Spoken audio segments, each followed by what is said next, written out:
इस वीडियो में बताई गई सारी जानकारी पब्लिक प्लेटफॉर्म पर उपलब्ध है। इसमें ऐसी कोई जानकारी नहीं दी गई है जिससे हमारे सुरक्षा बलों की गोपनीयता भंग होती है। डिफेंस डिटेक्टिव सेना का सम्मान करता है और उन्हीं जानकारियों के आधार पर काम करता है जो सार्वजनिक रूप से मौजूद है।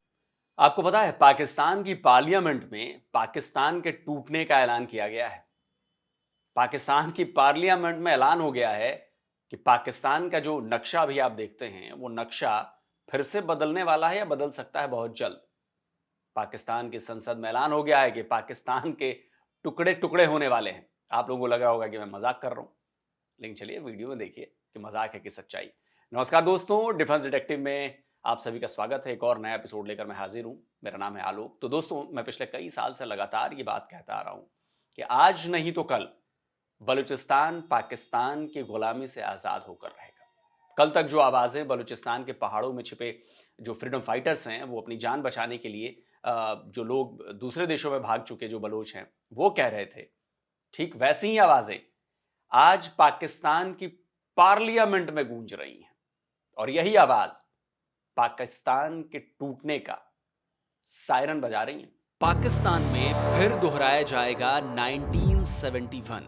बलूचिस्तान भी बांग्लादेश की तरह पाकिस्तानी गुलामी से आजाद होने वाला है। बलूचिस्तान में पाकिस्तान का नहीं, बलूचिस्तान का अपना झंडा लहराने वाला है। आपको याद होगा, कुछ दिनों पहले पाकिस्तान के सीनेटर और जमीयत उलेमाए इस्लाम के नेता मौलाना अब्दुल गफूर हैदरी ने कहा था कि बलूचिस्तान में अब पाकिस्तानी झंडे नहीं लहराते।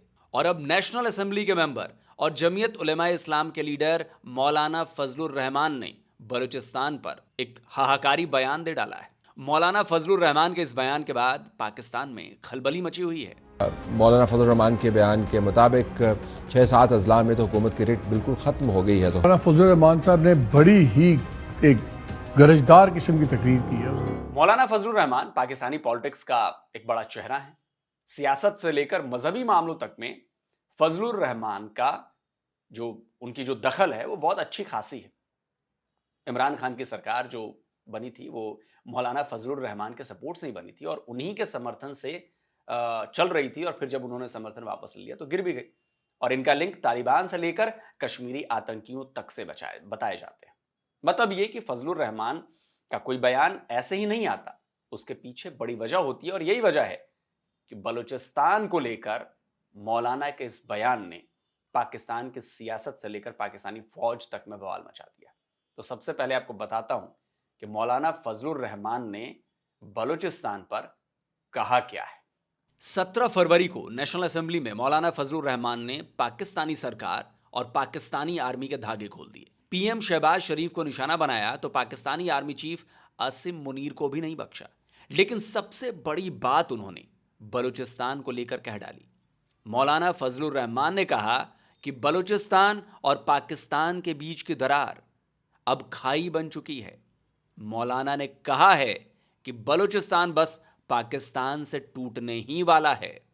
दिल पे हाथ रखकर मुझे कहना पड़ता है, इंतहाई दर्द दिल के साथ कहना पड़ता है कि इस वक्त बलूचिस्तान के 5 से 7 अजला इस पोजीशन में हैं कि अगर वो आज़ादी का ऐलान कर दें तो अगले दिन अक़वाम मुत्तहिदा में उनकी दरख्वास्त को कबूल कर लिया जाएगा और पाकिस्तान को तक़सीम तस्वुर किया जाएगा।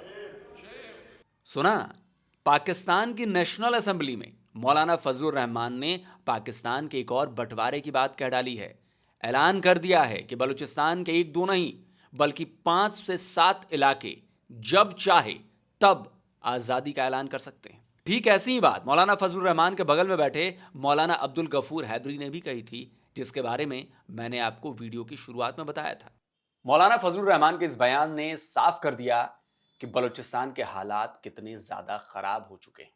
इस बयान ने यह बता दिया कि बलूचिस्तान पर पाकिस्तानी सरकार और पाकिस्तानी आर्मी का कंट्रोल लगातार दिन ब दिन कमजोर पड़ता जा रहा है, कम होता जा रहा है। हालांकि पाकिस्तानी आर्मी का तो इस पर कोई रिएक्शन नहीं आया है और वो रिएक्शन देगी भी नहीं, लेकिन बलूचिस्तान गवर्नमेंट अपना बचाव करने में जुट गई है। बलूचिस्तान में पीपीपी यानी पाकिस्तान पीपल्स पार्टी की गवर्नमेंट है और सरफराज बुगटी बलूचिस्तान के सीएम हैं। जब बुगटी से मौलाना के बयान पर सवाल किया गया तो उन्होंने इस बात से साफ इनकार कर दिया और दावा किया कि बलूचिस्तान में हालात पूरी तरह कंट्रोल में हैं। इस तरह की बिल्कुल कोई बात नहीं है कि कहीं पर भी किसी भी सेपरेटिस्ट ग्रुप या टेररिस्ट का इंच भी हमारी जमीन 2 घंटे से 3 घंटे से ज्यादा दे कैन नॉट होल्ड। लेकिन सरफराज बुख्ती ने अपनी इसी सफाई में इस बात को कबूल कर लिया कि बलोच लड़ाके कई इलाकों पर अक्सर कब्जा जमाते रहते हैं, भले ही वो कुछ घंटों का ही क्यों ना हो। लेकिन मौलाना फजलुर रहमान के नेशनल असेंबली में दिए स्टेटमेंट ने पाकिस्तानी सरकार, पाकिस्तानी आर्मी और बलूचिस्तान की सो कॉल्ड सरकार की पोल खोल दी है। अब सवाल उठाए जा रहे हैं कि क्या मौलाना के इस बयान के बाद पाकिस्तानी सरकार और सरकार चलाने वाली पाकिस्तानी आर्मी की नींद टूटेगी?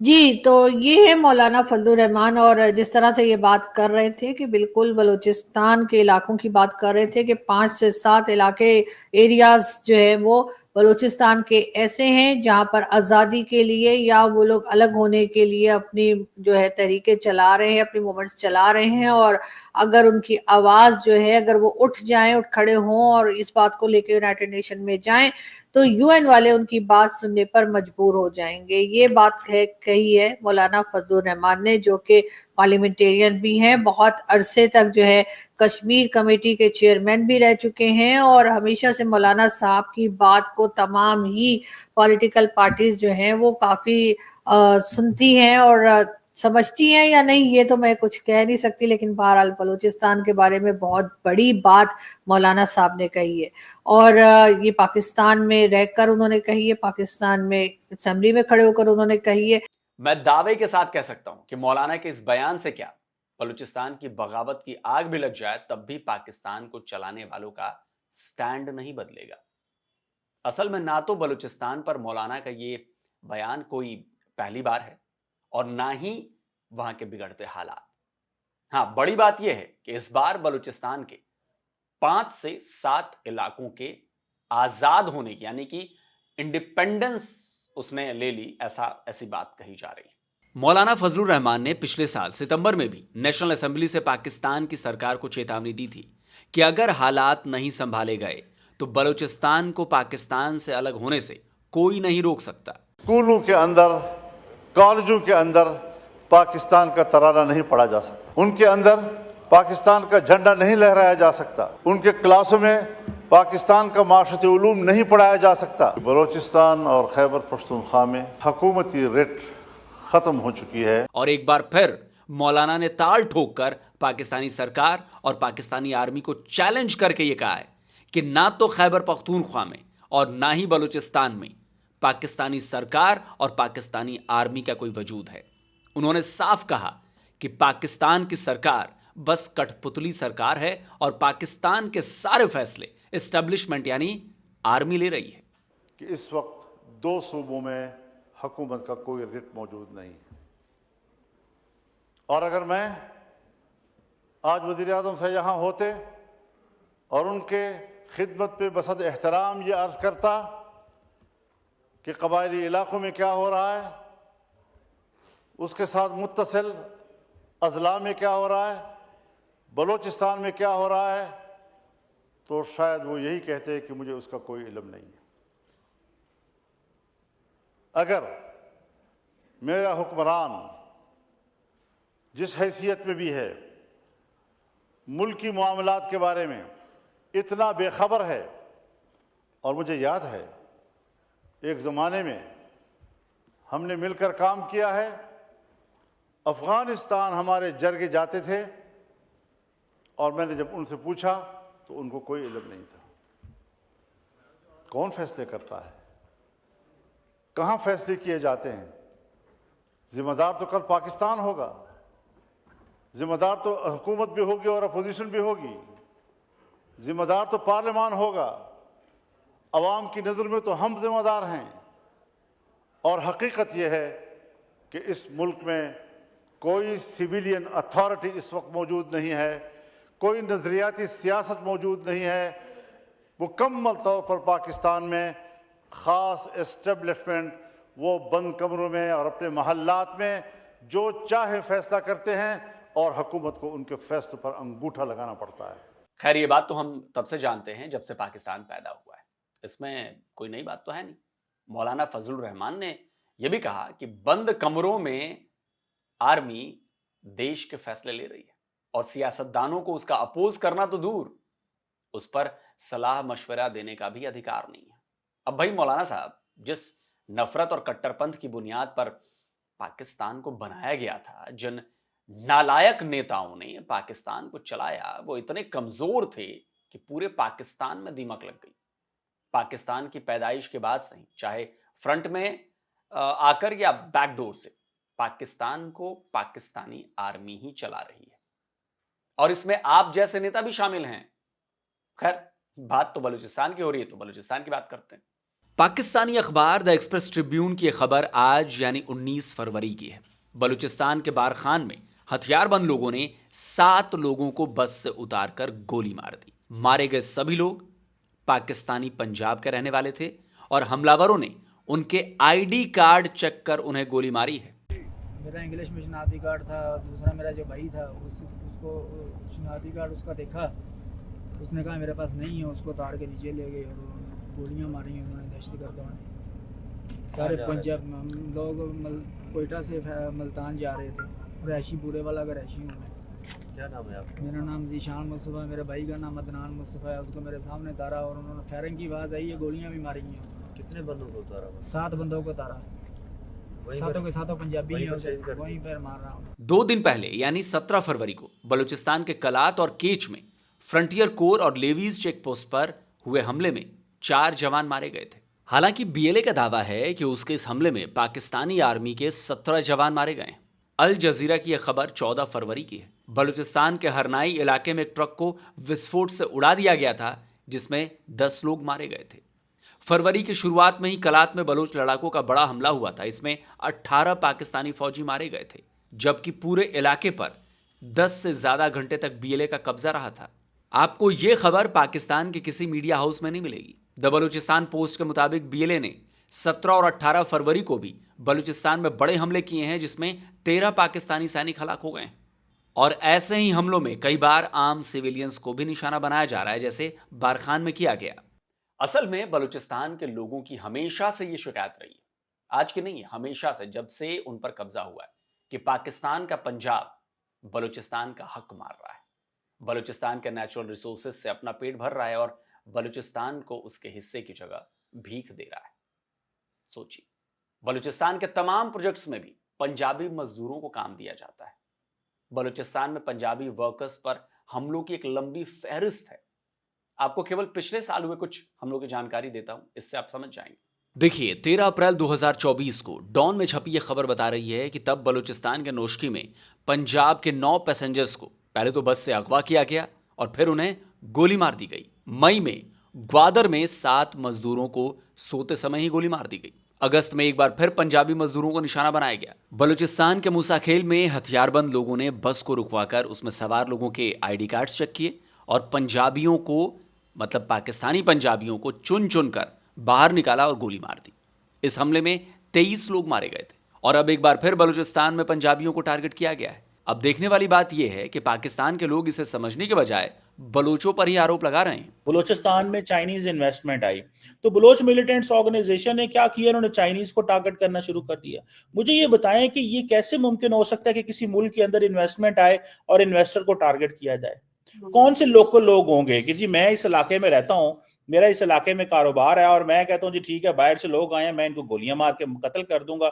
इसका मतलब है आप पाकिस्तान को तो जो नुकसान पहुंचा रहे हैं, आप अगर लोकल लोग हैं, अगर आप वहां पे किसी शहर के लोकल हैं, तो आप अपने ही लोगों के लिए रोजगार को कैसे बंद कर सकते हैं? आप अपने ही मुल्क, अपने इलाके के लोगों के लिए जो जॉब अपॉर्चुनिटी है उसको कैसे बंद कर सकते हैं? आप ये कैसे तसव्वुर कर सकते हैं कि यहाँ से जो रोड इंफ्रास्ट्रक्चर गुजरेगा, यहाँ पे जो फैक्ट्री लगेगी, यहाँ से डेवलपमेंट होगी, मैं अपने ही लोगों को नुकसान पहुंचाऊंगा क्योंकि ये पैसा मेरे मुल्क में आ रहा है। अब यही बात तो पाकिस्तान समझने के लिए तैयार नहीं। अगर बलूचिस्तान के लोगों को उनका सही हक पाकिस्तान देता रहता, बलूचिस्तान का डेवलपमेंट उस तरह किया जाता जैसा कि पाकिस्तानी हिस्से वाले पंजाब का किया गया, बलूचिस्तान के लोगों को उस तरह रोजगार दिया जाता जैसा पाकिस्तान अपने पंजाब के लोगों को देता है, बलोच युवाओं को वैसी ही यूनिवर्सिटीज और कॉलेजेस दिए जाते हैं जैसा कि पाकिस्तानी पंजाब में हैं, तो शायद बलोचों के अंदर पंजाबियों को लेकर इतनी ज्यादा नफरत नहीं होती। लेकिन बात सिर्फ इतनी नहीं है, बात तो यह भी है कि पाकिस्तान शांति से अपनी आवाज उठाने वाले, अपना हक मांगने वाले बलोचों की भी नहीं सुनता। उनके साथ आतंकवादियों जैसा सलूक किया जाता है, बेगानों जैसा सलूक किया जाता है। पाकिस्तान ने बलोच एक्टिविस्ट डॉक्टर महरंग बलोच और उनके साथियों को आतंकवादी साबित करने में कोई कसर नहीं छोड़ी।